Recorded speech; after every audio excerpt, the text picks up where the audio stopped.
Bueno, y aquí estamos con la segunda entrega de la exploración y ocupación del territorio venezolano. En esta oportunidad vamos a hablar sobre la exploración y ocupación del occidente de Venezuela, que también tuvo su tremenda historia.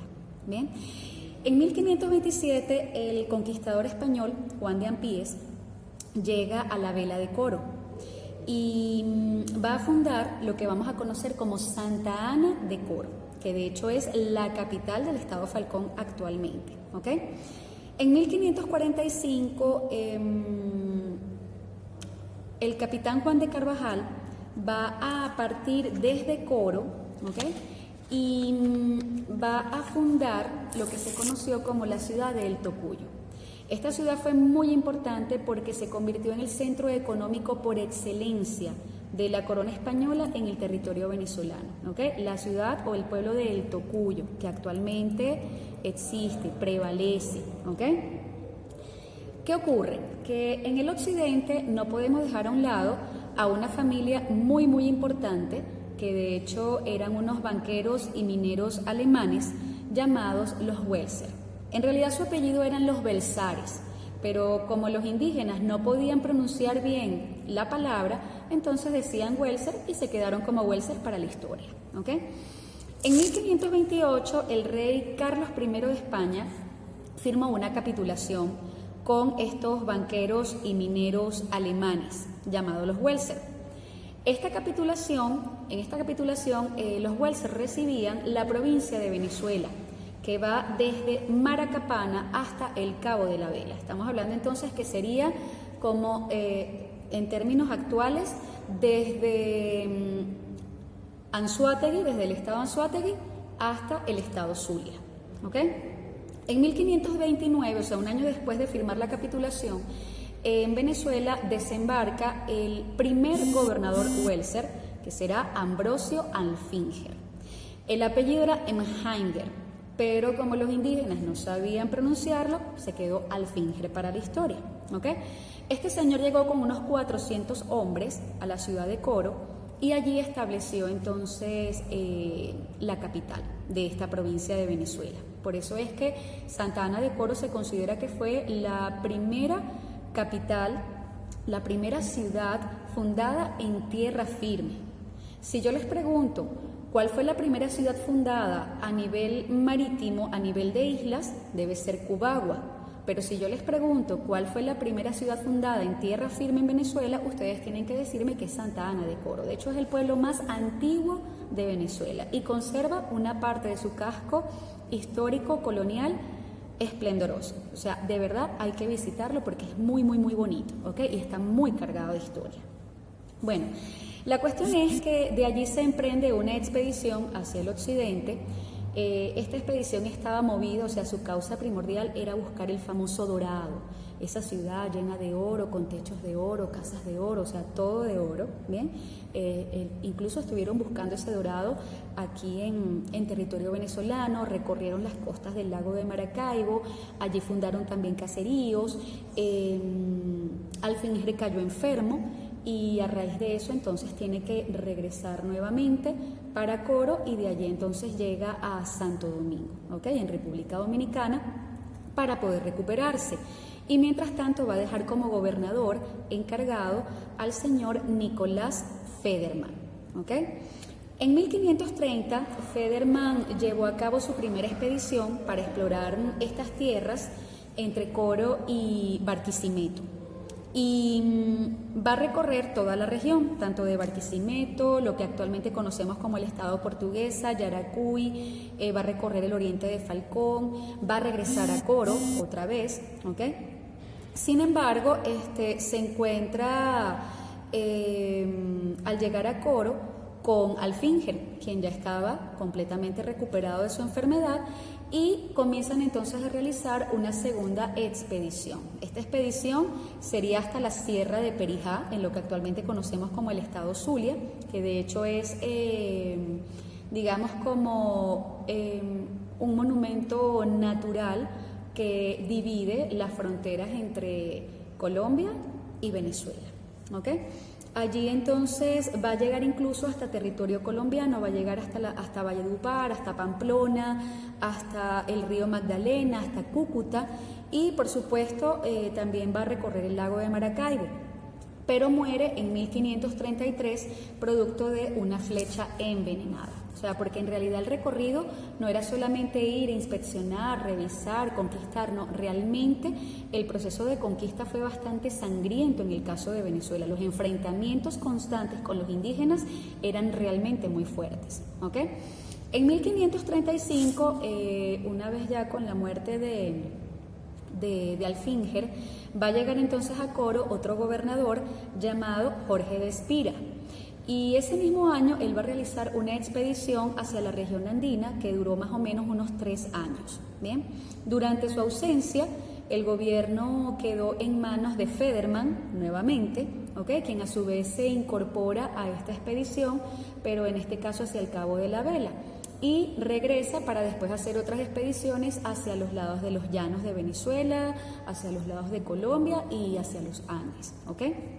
En 1541, Felipe de Hutten, que de hecho va a ser considerado el último gobernador alemán en Venezuela, él va a realizar junto con Bartolomé Welser una nueva expedición hacia territorio colombiano en búsqueda del dorado, pero a su regreso va a ser apresado cerca del Tocuyo y fue ejecutado en el año 1546 por el español Juan de Carvajal, quien había sido nombrado gobernador y capitán general de la provincia de Venezuela por la Real Audiencia de Santo Domingo.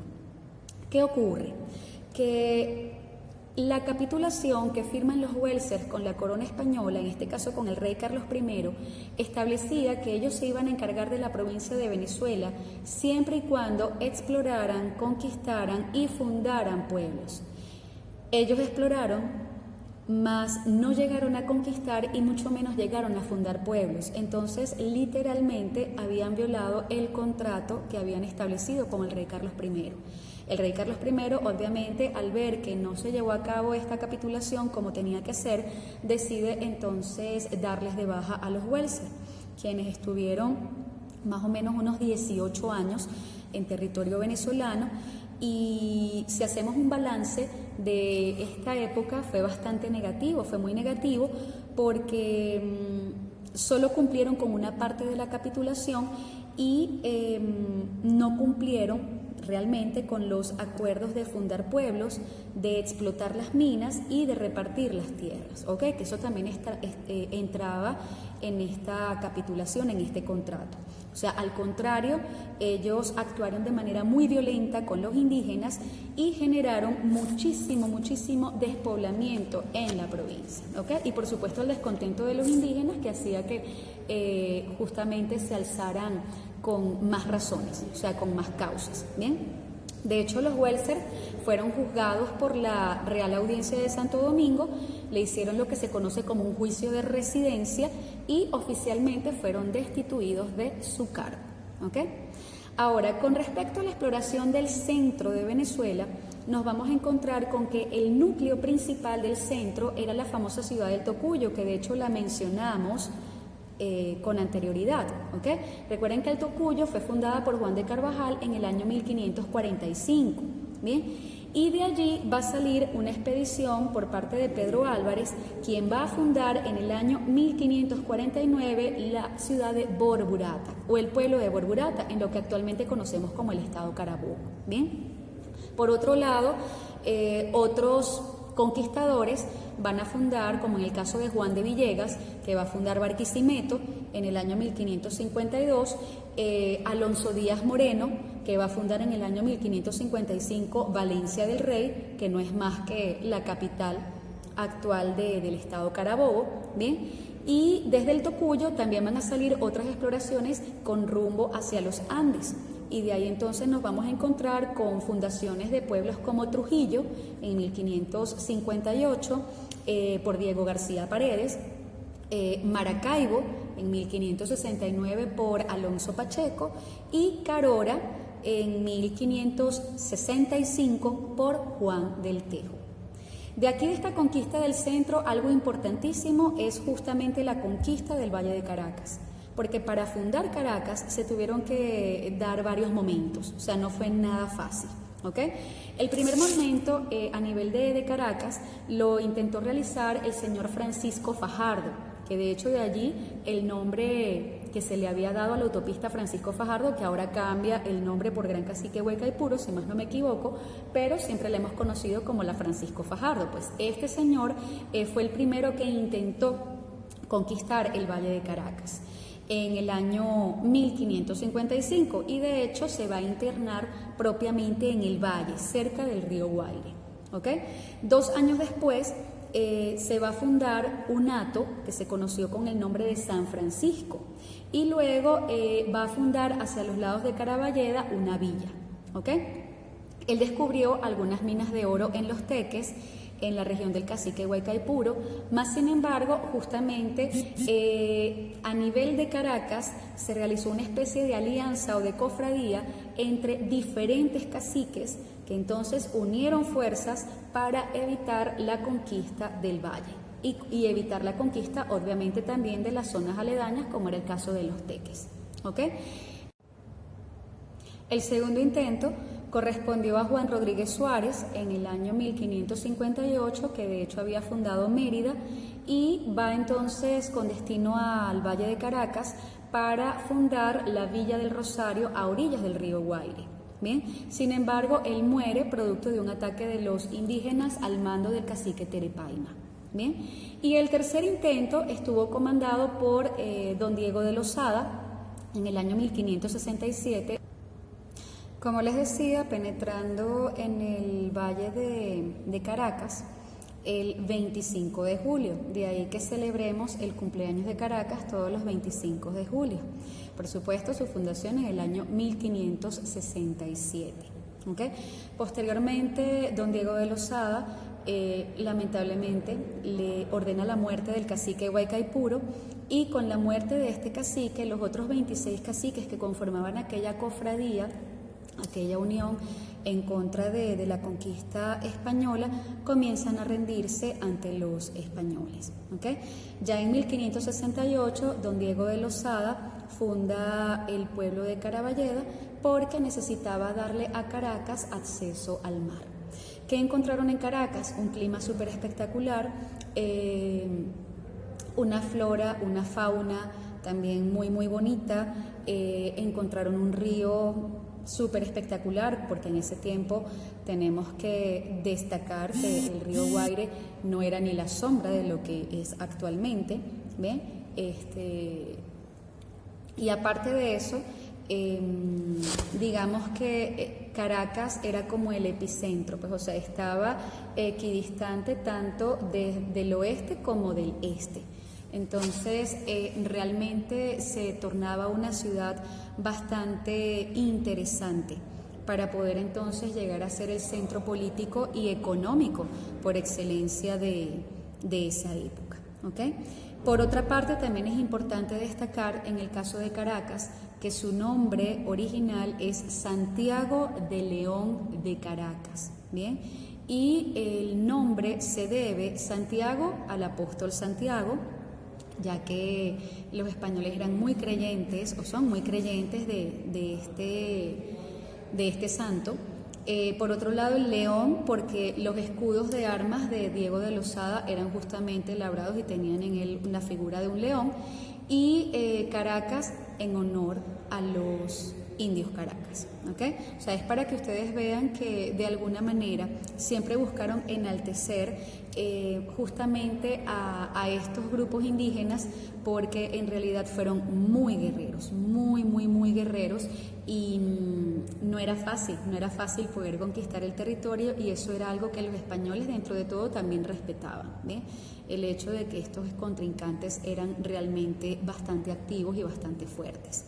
De hecho, una anécdota interesante es que los indios Caracas, bueno, los indígenas que se encontraban en esta región del Valle de Caracas, ellos utilizaban mucho una planta llamada pira, ¿bien?, para alimentarse. De hecho, ustedes buscan las propiedades de esta planta y son realmente, o sea, es un oxigenante cerebral Además de eso, tiene poderes alimenticios gigantescos y hacía que estos indígenas, por supuesto, que tuviesen muy buena salud. A raíz de eso, los españoles mandaron a quemar todas las plantaciones de pira. Sin embargo, la pira es un monte, por decirlo así, que lo puedes conseguir en cualquier parte de este valle, ¿ok? Y se sigue utilizando justamente para infusiones, para hacer test, para oxigenar el cerebro. Lo recomiendan mucho los médicos para mantener la atención, para oxigenar el cerebro, para tener los nutrientes que de repente otros alimentos no puedan generarte. ¿Okay? Entonces, en la actualidad se sigue utilizando muchísimo y la industria farmacéutica también utiliza esta planta justamente para ello. ¿Okay?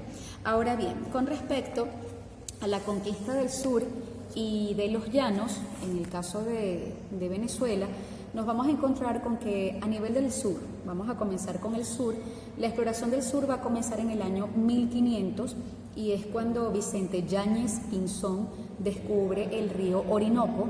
¿Okay?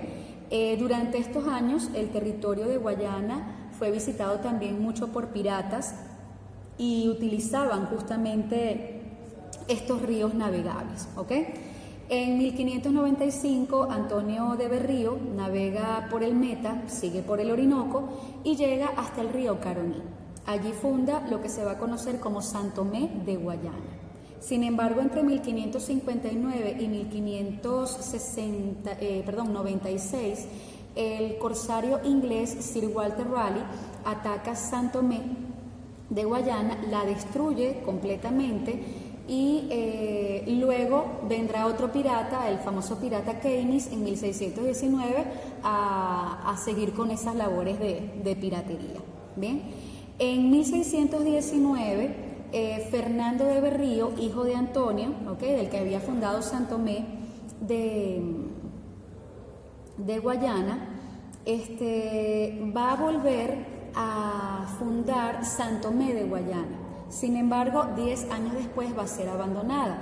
Algunos dicen que pudo haber sido nuevamente por ataques de piratas. Bien, y ya en 1764, fíjense, estamos hablando muchos años después, un conquistador llamado Joaquín Moreno de Mendoza va a fundar San Tomé de Angostura, que es lo que actualmente conocemos como Ciudad Bolívar, que es la capital del estado Bolívar.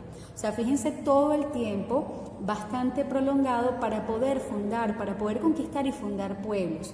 Eso se debía no solamente a la resistencia por parte de los indígenas, no solamente se debía a las condiciones climáticas, no solamente se debía a de repente la vegetación tupida, sino que también se debía a los ataques de los piratas hacia lo que era el territorio de la provincia de Venezuela y posteriormente vamos a ver entonces también otras provincias. ¿Okay? Y en el caso de los llanos, la exploración y ocupación de los llanos, para hacerlo bastante breve, se va a dar de dos maneras.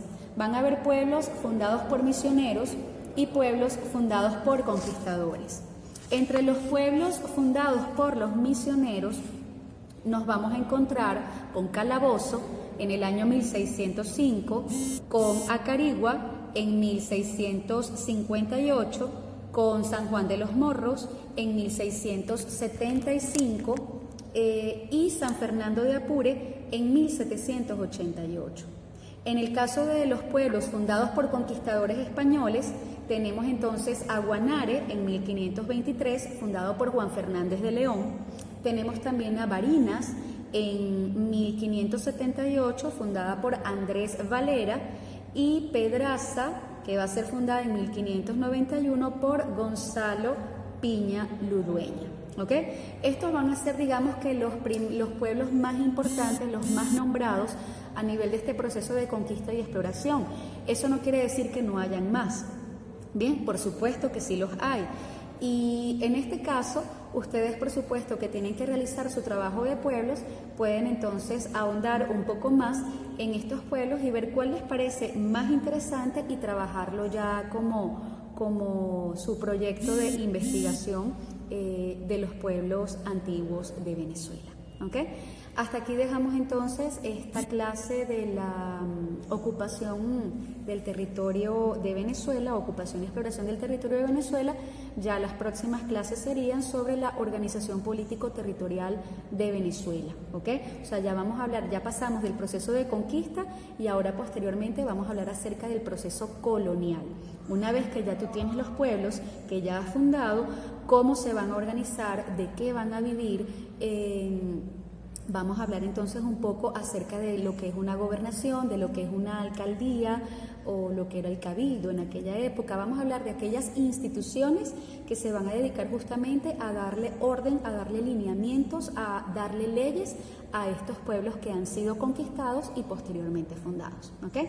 Bueno, pórtense muy bien y nos vemos en una próxima oportunidad. Chao, chao.